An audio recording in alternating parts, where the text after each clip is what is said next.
puolitoista. Älä. Oho.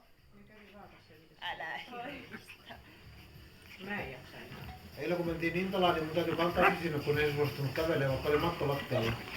Ai. Mä otin matan autosta mukaan ja pistin sen siihen, niin ei tullut. Kauhean kurjaa voi olla.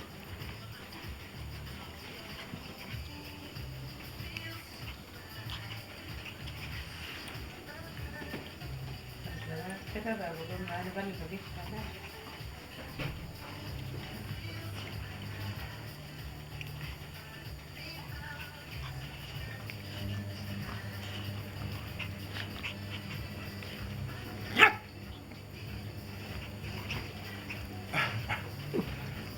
Se on suurin piirtein Ronian pääpainoinen varmaan.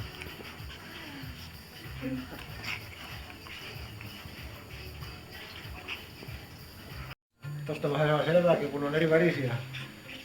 Daffy ja Dino kun oli silloin, niin ei siinä näkynyt kuin yksi karva kasana. Sitten kun ne vielä liikkui, niin... Oho. Kumpi se oli? Kumpi se oli? Turha kysymys kai kumpi.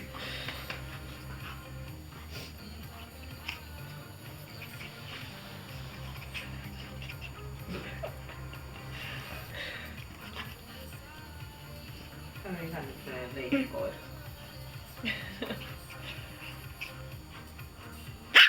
Oho. Se oli aika se juoksee.